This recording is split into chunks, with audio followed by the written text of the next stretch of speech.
Hello friends, welcome to my channel Pharmacy Wale Guruji. So today my topic is fibrinolytics and antifibrinolytics. So first of all, you should know about the fibrinolytics and antifibrinolytics drugs. तो fibrinolytics होती क्या है? Fibrinolytics, these are the drugs that are used for the lysis of the fibrin. जो fibrin है वो हमारी जैसे body में ब्लड होता है उसमें जो है वो क्लॉट की फॉर्मेशन करता है फिब्रिन। तो उसकी जो जो हम ब्रेक डाउन करते हैं तो उसको बोलते हैं फिब्रिनोलाइसिस। तो उसकी जो है फिब्रिनोलाइसिस जो है वो करने की हमें क्यों ज़रूरत पड़ती है? तो उसका रीज़न ये है कि जब भी हमारी बॉडी में जो है प्लेटलेट का लेवल जो है वो इंक्रीज़ हो जाता है तो उसकी वजह से जो है वो हमारे जो ब्लड वेसल्स होती हैं उनके अंदर जो है वो ब्लड जो है वो प्रॉपरली फ्लो नहीं कर पाता है। तो उसकी वजह से जो है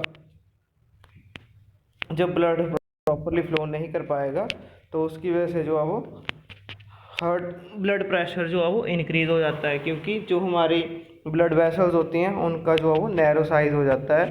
तो उसकी वजह से जो है वहाँ पे वो क्लॉट फॉर्मेशन करती हैं और जो ब्लड है वो प्रॉपरली फ्लो नहीं कर पाता है। इसलिए हमें जो है फिब्रिनोलाइटिक ड्रग्स जो है वो देनी पड़ती हैं।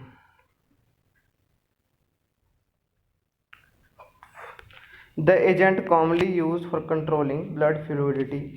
तो जो हमारे प्लेटलेट्स होते हैं उनका काम होता है ब्लड का क्लॉट फॉर्मेशन करना, और जो ब्लड है जब भी कोई इंजरी होती है तो ब्लड जो है वो ज़्यादा फ्लो ना हो, ये उनका काम होता है उसको प्रिवेंट करना। तो कई बार ऐसा होता है कि जब हमारे प्लेटलेट्स का लेवल जो है वो बढ़ जाता है उसकी वजह से जो है वो हमारी बॉडी में ब्लड जो है वो प्रॉपरली फ्लो नहीं कर पाता है, और उसकी वजह से जो है वो हाइपरटेंशन होने के चांसेस होते हैं। हार्ट की जितनी भी डिसीज़ होगी, जैसे एथीरोस्क्लेरोसिस होगी, एंजाइना हो गया, मायोकार्डियल इन्फेक्शन हो गया, ये सारे जो हैं वो जो हमारा फिब्रिन जो हमारी प्लेटलेट्स होती हैं अगर उनका लेवल बढ़ जाता है तो उसकी वजह से होता है।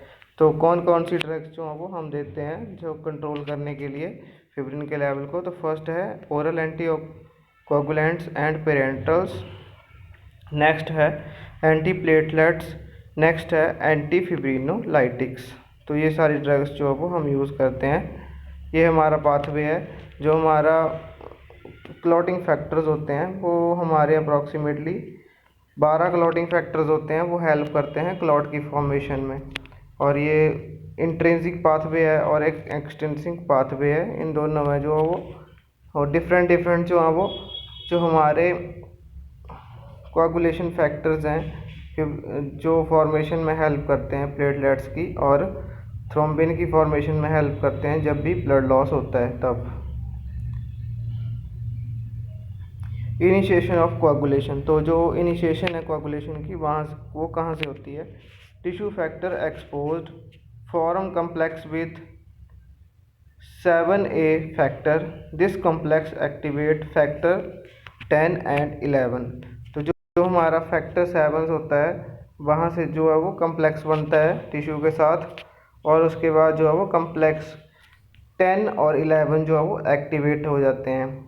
नेक्स्ट है extrinsic pathway activated when factor 12 comma prekallikrein and higher molecular weight kininogen intact with kaolin glass और other surface to generate small amount of factor 12A।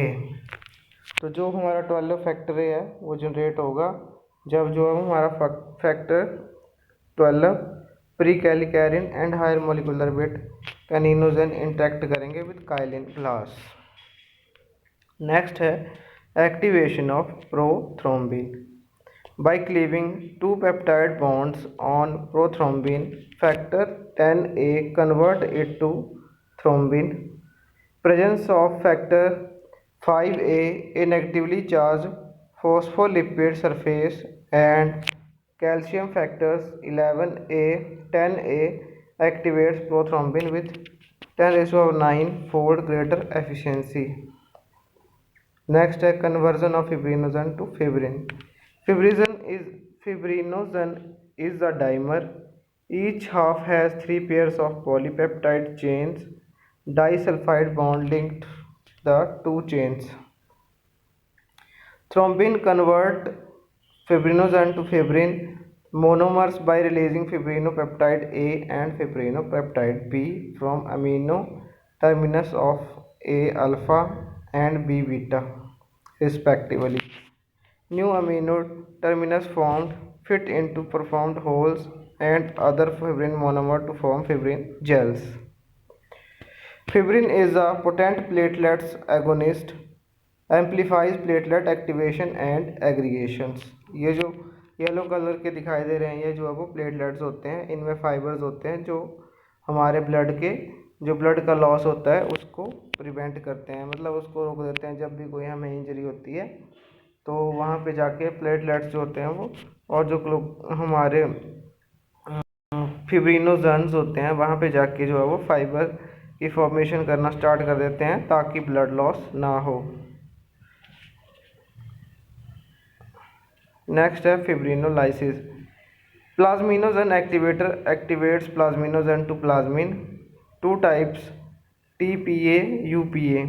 Plasminogen and plasmin bind to lysine residues on fibrin Keringal domains. Physiological inhibitors of fibrinolysis. Plasminogen activator inhibitor 1, plasminogen activator inhibitor 2. Alpha 2 antiplasmin inhibits plasmin generated by binding to first Keringal domain. Plasma carboxypeptidase remove the lysine residue on fibrin and carboxy terminals। तो ये है हमारा pathway जिसमें जो है वो plasminogen activators जो होते हैं वो प्लाज्मिनोजेन को कन्वर्ट करते हैं प्लाज्मिन में और वहाँ पे प्रेजेंट होता है अल्फ़ा 2 एंटीप्लाज्मिन, और जो अल्फ़ा 2 एंटीप्लाज्मिन होता है वो कन्वर्ट करता है जो हमारा फिब्रिन होता है उसको कन्वर्ट कर देता है fibrin soluble and fibrin insoluble में, दो पार्ट्स में डिवाइड कर देता है। To prevent premature clot lysis factor 13A mediates covalent cross linking of small amount of alpha 2 antiplasmin onto fibrin surfaces. अब हमारा आ जाता है फिब्रिनोलाइटिक्स ड्रग कौन कौन सी होती हैं। तो फर्स्ट जनरेशन में हमारी ड्रग्स आती हैं streptokinase and urokinase. Second generation में हमारी आती है एनिस्ट्रीप्रेज, एल्टीप्लेज, रेटिप्लेज, टिनेक्टिप्लेज। और न्यूअर प्लाज्मिनोजेन एक्टिवर में हमारी ड्रग्स आती हैं सेरुप्लेज, मोंटीप्लेज, लिनोटीप्लेज। न्यूअर फिब्रिनोलाइटिक्स ड्रग्स हैं हमारे पास डेस्मोटिप्लेज, एल्फीमिरेज, BB 10153। ये हमारी जो है वो ड्रग हैं जो यूज़ होती हैं हमारी इसमें फिब्रिनोलाइटिक ड्रग्स हैं हमारी ये। नेक्स्ट है एंडोपेप्टाइडेज, इसमें हमारी आती है एनक्रोड, फिब्रिनोलाइसिन। और नेक्स्ट है फैक्टर 13A इनहिबिटर, इसमें हमारी आती है ट्राइडीजिन और डेस्टाबिलेज।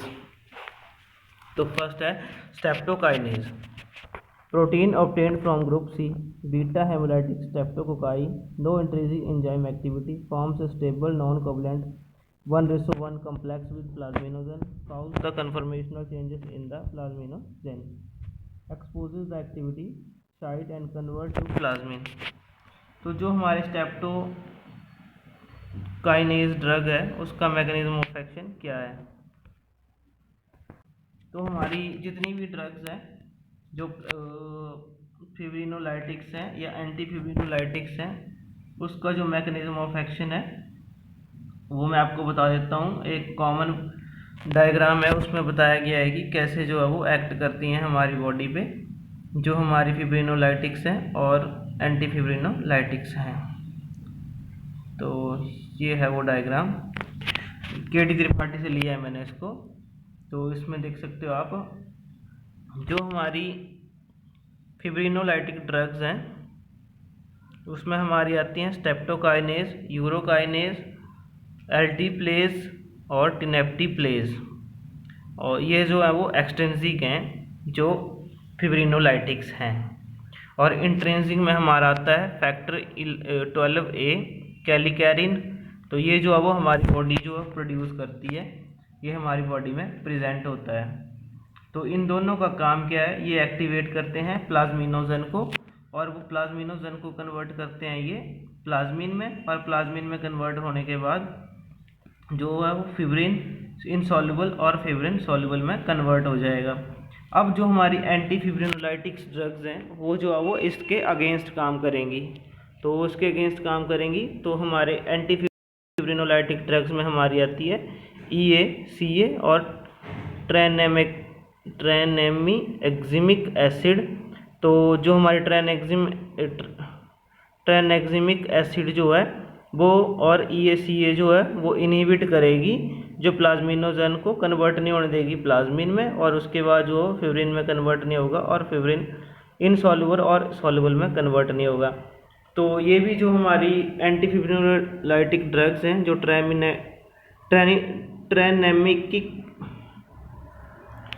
जो हमारी ट्रेनेक्जिमिक एसिड जो है वो एक्सट्रिंसिक ड्रग है, और जो इंट्रिंसिक ड्रग्स है वो हमारी आती है अल्फ़ा 2 एंटीप्लाज्मिन और अल्फ़ा 2 मैक्रोग्लोबुलिन।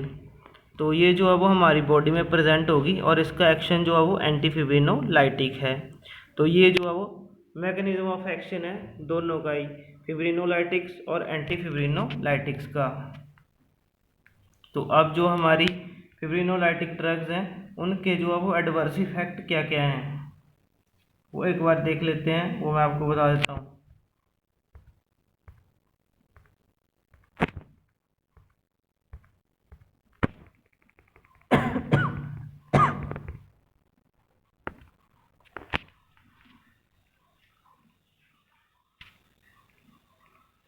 तो जो हमारी एंटी फिब्रिनोलाइटिक ड्रग्स हैं उनके साइड इफ़ेक्ट क्या क्या हैं ये मैंने आपको बता दिया, इसका मैकेनिज्म ऑफ एक्शन क्या क्या है। तो इनके जो एडवर्स इफेक्ट हैं वो है nausea, hypotension, myopathy, muscle necrosis, abdominal discomfort, nasal stiffness, intravascular thrombosis. Tranexamic acid जो होता है वो एनालॉग है एमिनो कैप्रोइक एसिड का, और इसका मैकेनिज्म ऑफ एक्शन मैंने आपको बता दिया डायग्राम में पीछे। तो इसके एडवर्स इफेक्ट क्या क्या हैं, GI डिस्ट्रेस करेगा, हाइपर सेंसिटिविटी स्किन रिएक्शन करेगा, ऑकुलर एंड विजुअल डिस्टर्बेंस करेगा, पोस्ट ऑपरेटिव कन्वर्जन जो है वो काउज करता है। नेक्स्ट है यूजेस क्या क्या हैं, reduce bleeding from open heart surgery और लीवर ट्रांसप्लांटेशन में यूज़ होते हैं। उसके बाद है blood loss in obstructive patient जो होते हैं तब भी यूज़ करते हैं, प्रोस्टेट सर्जरी में यूज़ करते हैं हम, जो हमारी एंटी फिब्रिनोलाइटिक ड्रग्स होती हैं उनको। एडवर्स इफेक्ट है acute renal failure, heart attack, stroke, encephalopathy, anaphylaxis, thrombosis, DIC। तो ये था हमारा आज का topic, fibrinolytics and anti fibrinolytic drugs. तो आई होप आपको समझ आ गया होगा। जो फिब्रिनोलाइटिक्स ड्रग्स होती हैं वो हम यूज़ करते हैं जो भी हमारे बॉडी में जो फिब्रिनोजन्स होते हैं या थ्रोम्बोसाइट्स होते हैं उनकी लाइसिस में हेल्प करते हैं, जो हमारी फिब्रिनोलाइटिक ड्रग्स होती हैं। क्योंकि जब इनकी फॉर्मेशन जो है वो ज़्यादा हो जाती है तो ये जो है वो जो हमारी ब्लड वेसल्स होती हैं उनके साइज़ को नैरो कर देती हैं, और उसकी वजह से हाइपरटेंशन हो जाता है। तो उनके लेवल को कम करने के लिए हम फिब्रिनोलाइटिक्स देते हैं और एंटी फिब्रिनोलाइटिक्स हम देते हैं। जब जो है वो इनका लेवल कम हो जाता है तो उसको बढ़ाने के लिए हम देते हैं एंटी फिब्रिनोलाइटिक्स ड्रग्स। क्योंकि जब इनका लेवल कम हो जाएगा तो माइनर इंजरी जब भी किसी पेशेंट को होगी तो उसकी वजह से उसका ब्लड लॉस ज़्यादा हो जाएगा। तो ये था हमारा आज का topic, fibrinolytics and anti fibrinolytic drugs.